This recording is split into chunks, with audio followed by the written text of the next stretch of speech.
Alright, this is Chapter 17, which discusses the analysis of financial statements.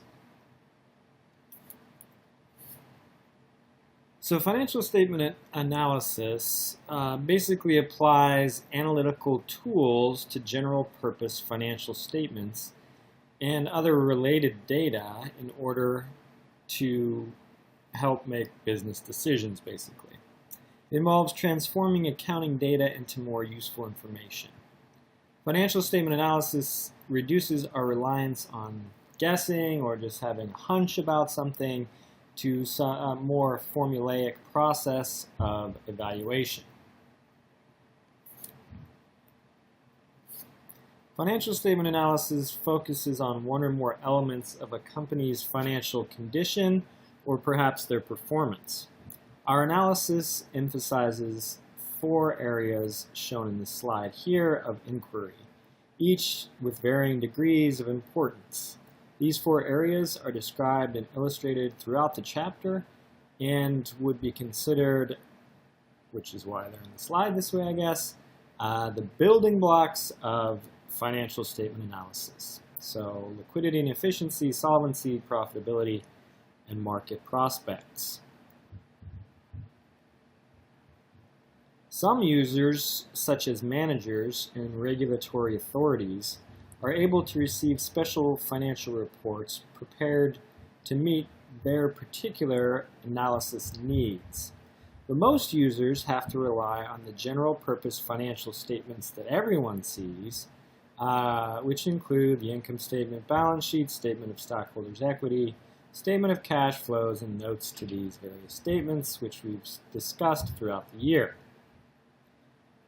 Financial reporting refers to the communication of financial information that should be useful to outside decision makers in order to make business decisions. When interpreting measures from financial statement analysis, we have to decide whether the measures indicate good, bad, or perhaps just average performance, or somewhere in between those distinctions.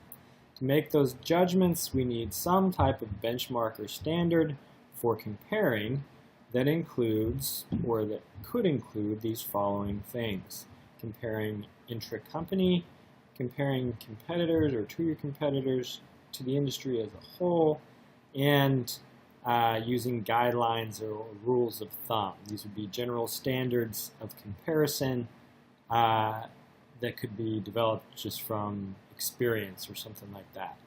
So all of these standards are useful when properly applied, but there are obviously good, better, best type ranking of these types of comparisons.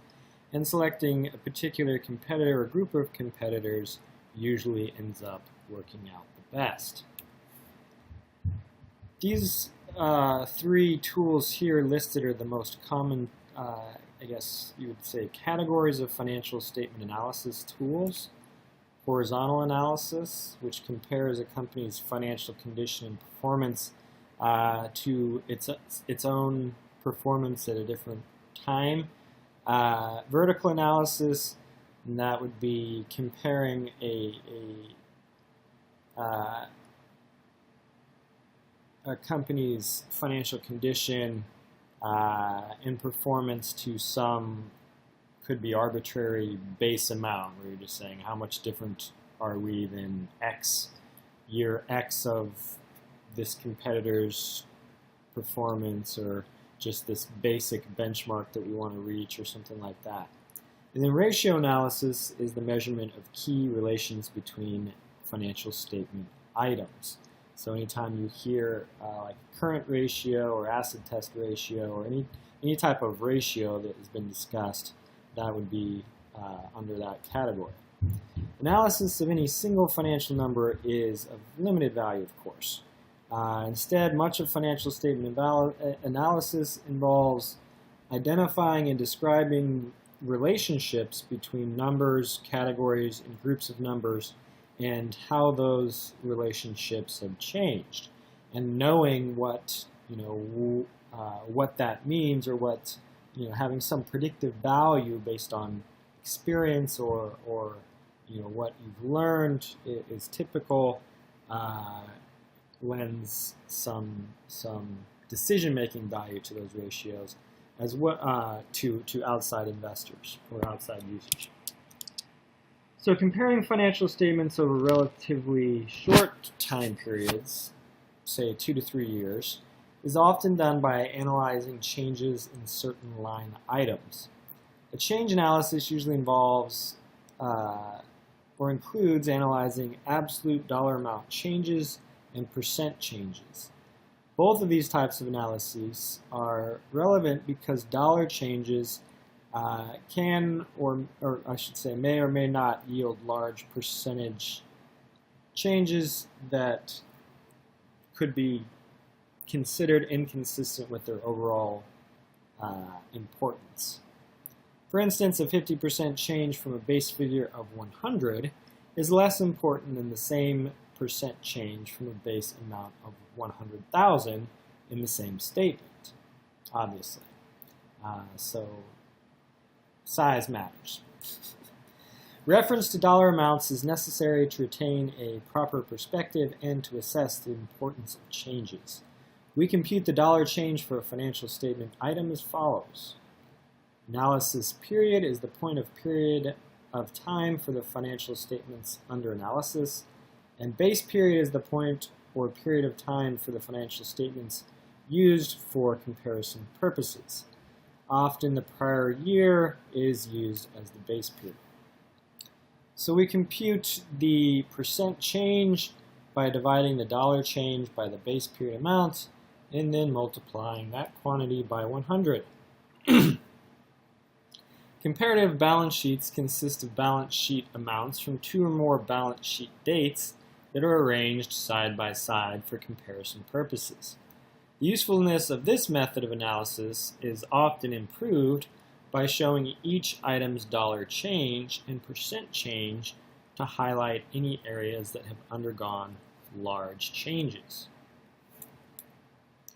Comparative income statements are prepared similarly to comparative balance sheets. Amounts for 2 or more periods are placed side by side with additional columns for dollar and percent changes. This slide shows Apple's comparative income statements for the years 2012 and 2013. Trend analysis, which is also called trend percent analysis or index number trend analysis, if that doesn't confuse you enough, is a form of horizontal analysis that can, doesn't always, but can reveal patterns in data across successive periods. It involves computing trend percents for a series of financial numbers and is a variation of the use of the method of percent changes. The difference here is that trend analysis does not subtract the base period amount in the numerator. To compute trend percents, we do the following. Select a base period and assign each item in the base period a weight of 100%. Express financial numbers as a percent of their base period number. These data are from Apple's current and prior financial statements. The base period is 2009, and the trend percent is computed in each subsequent year by dividing that year's amount by its 2009 amount. Graphical depictions, graphs like you see here, often help the analysis of trend percents because it allows you to see the overall upward and downward flow.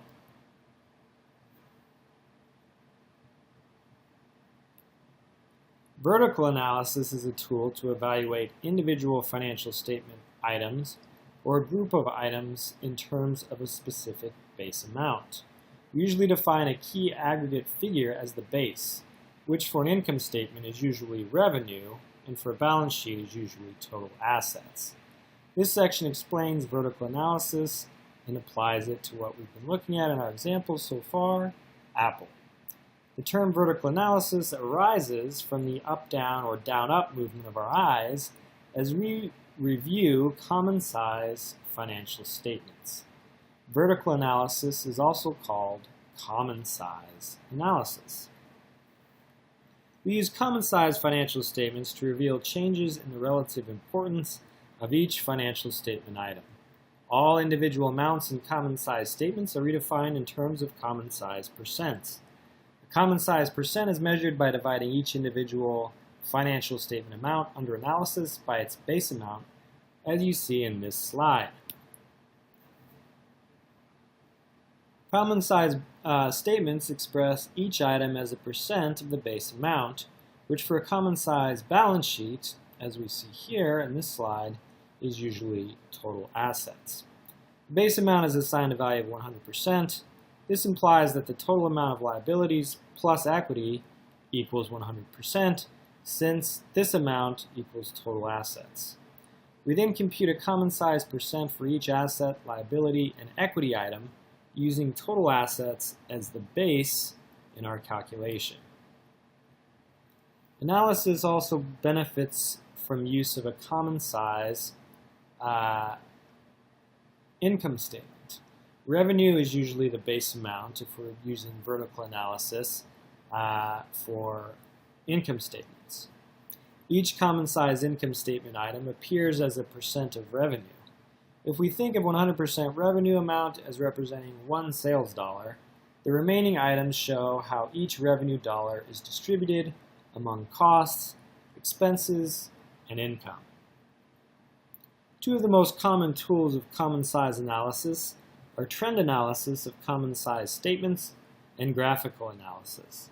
The trend analysis of common-size statements is similar to that of comparative statements discussed under vertical analysis. It is not illustrated here in the slide because the only difference is the substitution of common-size percents for trend percents.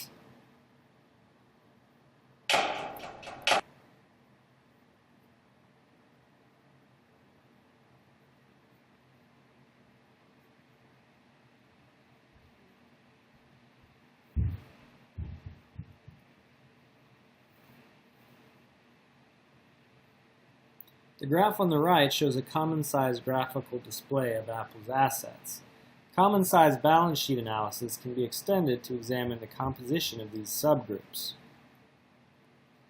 The pie chart on the left highlights the contribution of each cost component of net sales for net income.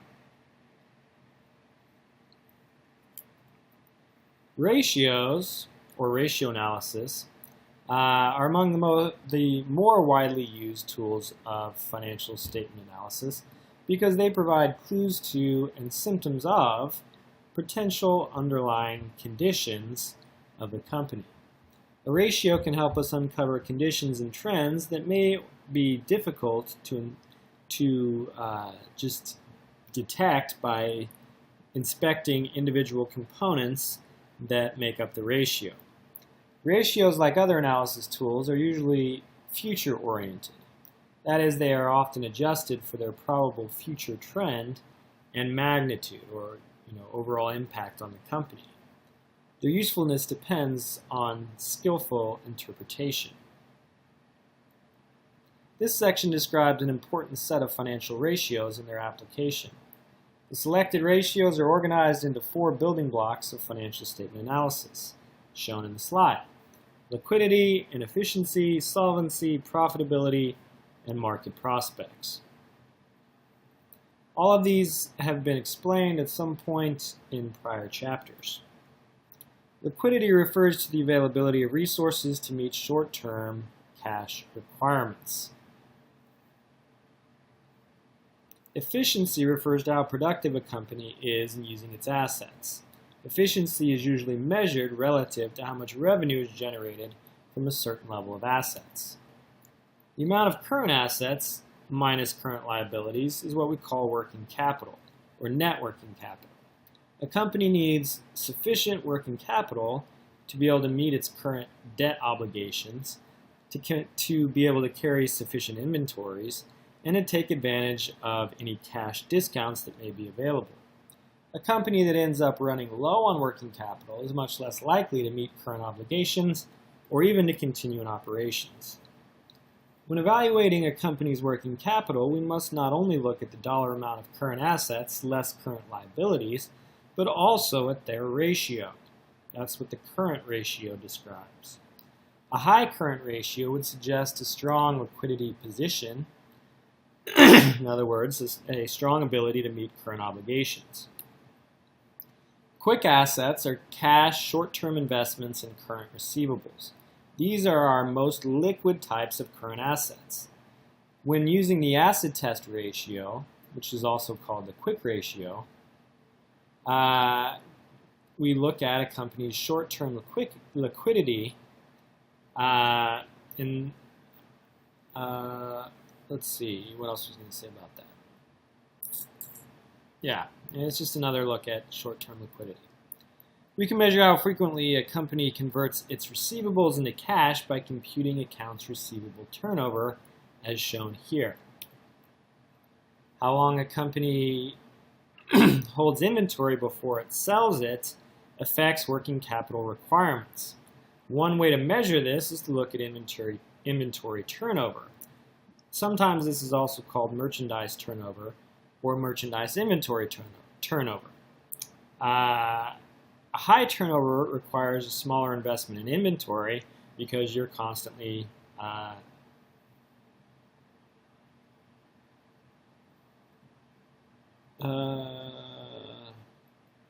think I said that wrong, sorry.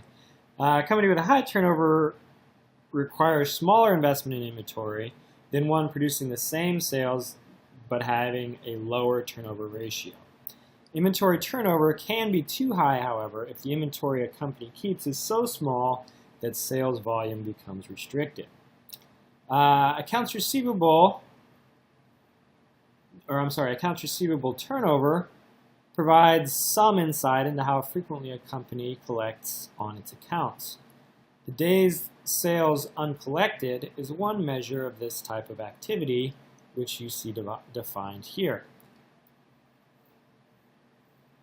Days sales in inventory is a useful measure in evaluating inventory liquidity. This is linked to inventory in a way that days sales uncollected is linked to receivables. We compute days sales in inventory as shown in the slide. Total asset turnover reflects a company's ability to use its assets to generate sales and is an important indication of operating efficiency. The definition of this ratio is shown. These are some solvency ratios we're going to look at next. Solvency refers to a company's long-term financial viability and its ability to cover long-term obligations. All of a company's business activities, financing, investing, and operating, affect its solvency. One element of solvency analysis is to assess the portion of a company's assets contributed by its owners and the portion contributed by creditors. This relation is reflected in the debt ratio, which we talked about in Chapter 2 briefly. Debt ratio expresses total liabilities as a percent of total assets. The equity ratio provides complementary information by expressing total equity as a percent of total assets.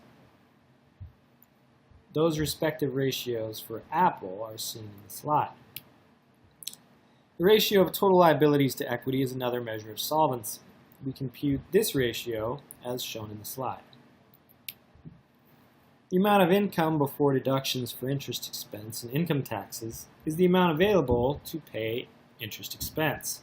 The following times interest earned ratio reflects the creditor's risk of loan repayments with interest. The larger the ratio, the less risky the company is for creditors.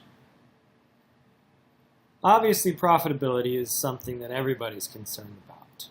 Profitability refers to a company's ability to generate an adequate return on invested capital. Return is judged by assessing earnings relative to the level and sources of financing. A company's operating efficiency and profitability can be expressed by two components. The first is profit margin. This shows a company's ability to earn net income from its sales. It is measured by expressing net income as a percent of sales. Sales and revenue are generally considered the same or similar terms. Return on total assets is defined as shown. We can determine the return a company earns on its total assets by dividing net income by average total assets for the same period. This shows how well assets have been employed by the company's management. Return on common stockholders' equity is shown here and measures how well the company employed stockholders' equity during whatever time period you're looking at, but in order to earn net income. Market measures are useful for analyzing corporations that have publicly traded stock. These market measures use stock price, which reflects the market's the public expectations in the market for the company. This includes expectations of both company return and risk, as the market perceives it at least. Key measures of market prospects include price-earnings ratio and dividend yield. Computation of price-earnings ratio is shown.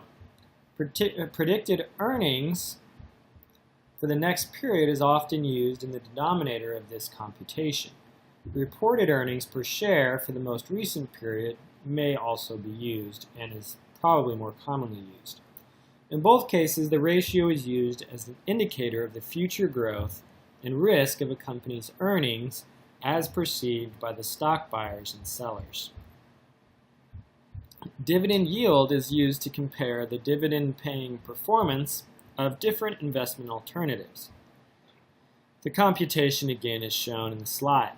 Some companies like Google do not declare and pay dividends because they just want to reinvest all of that extra money into growing the business in hopes of generating future earnings and dividends. At least that's the scam, or what they tell you. So we talked about a lot of ratios. All in all, really, this is the only slide that you really probably should have to save if you followed along and seen what each of those others means. And we have a brief description in it. In the PDF, you can see it more clearly. Obviously, the quality in the video makes it hard to see some of these smaller words, unless you have a really high-def screen that's big. Anyway, it'll be in the slides. And that's just a list of the various ratios, what they tell you, how to calculate them. And that's it.